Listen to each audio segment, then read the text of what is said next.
বলছি যে এইটা কিভাবে বাংলা ছবি হতে পারে, এরকম ধরনের বাংলা ছবি কিভাবে কেউ বানাতে পারে, আর যেভাবে আমরা টলিউড মেগাস্টার শাকিব খানকে ঘিরে আবারও বিতর্ক শুরু হয়েছে শাকিব খান ও চিত্রনায়িকা অপু বিশ্বাসকে ঘিরে। সাম্প্রতিক যোগাযোগ মাধ্যমে তাদের ঘনিষ্ঠ হওয়া ছবি কিছু ভাইরাল হয়েছে সোশ্যাল মিডিয়ায়। তারপর থেকেই গুঞ্জন উঠেছে বিচ্ছেদের পর থেকেই নাকি তাদের মধ্যে অবৈধ সম্পর্ক তৈরি হয়েছে। তারপর থেকে সোশ্যাল মিডিয়ার মধ্যে দর্শকদের মধ্যে উত্তেজনার তুঙ্গে। আমার ভালো সম্পর্ক ব্যাপারটা এমন নয়, চ্যানেল আই বরাবরই আপনারা শাকিব খান আর অপু বিশ্বাসের এই অবৈধ সম্পর্ক নিয়ে মুখ খুলেছেন ওপার বাংলার জনপ্রিয় সুপারস্টার দেব। তিনি একটি সাক্ষাৎকারে প্রকাশ্যে জানিয়েছেন শাকিব এমনটা করবে সেটা কখনোই কল্পনাই করেনি, কারণ একবার বিচ্ছেদ হবার পর থেকে আবার অপু বিশ্বাসের সঙ্গে অবৈধ সম্পর্কে লিপ্ত হবে সেটা একটা অপমানযোগ্য।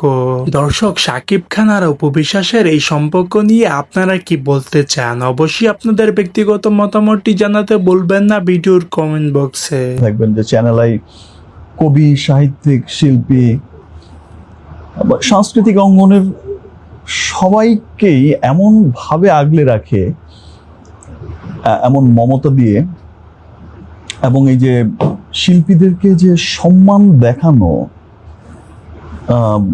সম্মান করা, এটা আসলে সত্যি মানে অবাক করার মতো। মানে চ্যানেল আই যে কাজটা করে, সমস্ত শিল্পীদেরই আমরা কখনো একটা প্রবলেমে পড়লে বা কখনো একটু কারো সুখ দুঃখ ভালো মন্দ, অনেক শিল্পী দেখা যায়, অনেক সাহিত্যিককেও দেখা গেছে, অনেক সিঙ্গারকে দেখা গেছে যে অসুস্থ হলে সবসময় তার পাশে কিন্তু চ্যানেল আই গিয়ে। সো দর্শক, আজকের এই ভিডিওটি এই পর্যন্ত। যদি ভিডিওটি ভালো লেগে থাকে তাহলে ভিডিওতে একটি লাইক, একটি কমেন্ট আর অবশ্যই চ্যানেলটি সাবস্ক্রাইব করতে ভুলবেন না।